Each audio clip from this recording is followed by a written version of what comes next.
back on the air. I'm excited to say this is Radio Entrepreneurs. My name is Jeffrey Davis. I'm the host of the show, and I'm really lucky. I'm surrounded by my guys today. I got on my left, my co-host for this interview, Alex Dablofsky, our producer. Thanks, Alex, for joining me. Hey. Oh my God, we got David over my shoulders. I got Chris Gerald on the board, and we're waiting for David Soper to join one of our later segments. He's behind me in his dark sunglasses. Our next guest is Megan Driscoll of Pharmalogics Recruiting, correct? You got it. I got it. And you're CEO and founder. I am. Good. Why don't you tell us about the company, when it was started, and what are you doing? Yeah, sure, happy to. So we opened our doors in 2004. We started off as a very traditional recruitment firm in the biopharmaceutical space. And we operated very traditionally.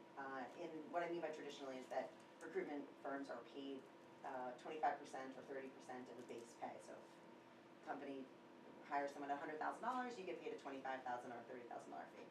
And we focused only exclusively on life science because that was sort of my background before I opened up my firm. And we did that until the market crashed, pretty much. And in 2008,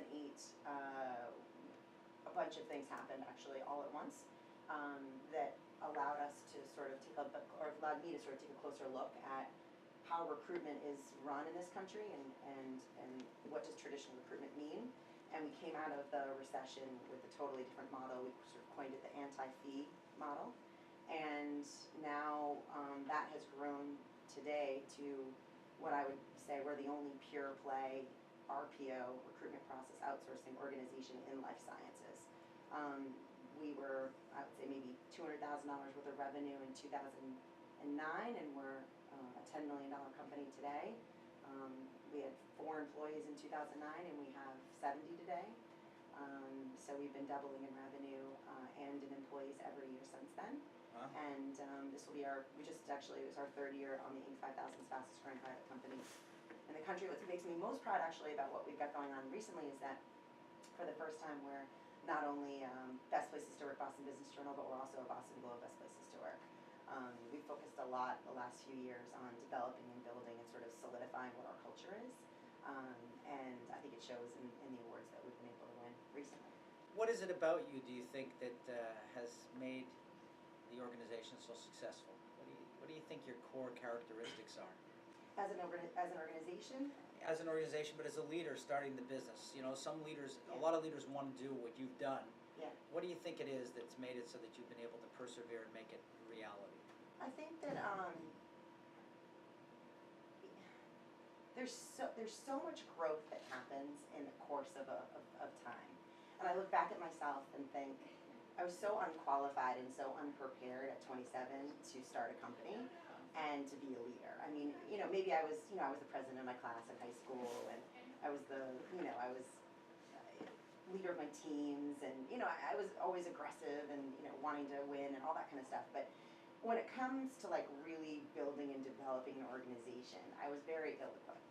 And so what I would say has been really important over the last 10 years has been to focus my energy and my effort on what's good for somebody else. And that means both the customer and my employee. And it's a muscle that you flex, so you start doing it a little bit and you screw up some things, and then you do it more and you do it more.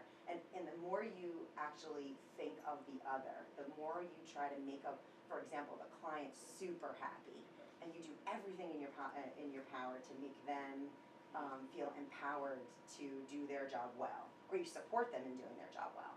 Likewise, the more you give to your employees, the more they feel like the place they come to work is a comfort, is a joy, the more they want to come to work, the harder they work for you. And so I think that you're reluctant when you first open a company to spend the money and the resources on things that are of the other. But what you realize is that it's really a self-fulfilling prophecy. The more you do it, the more you get back. It's taken me 10 years to fully kind of embrace that feeling. And so I approach my business like that every day now. My job is to make sure that the clients are better off for knowing me, and the employees that come to work for my company are better off for having worked at my company. Whether they stay for 6 weeks or 6 years, that when they choose to move on, if they do, they've gotten something really positive out of their experience at Pharmalogics.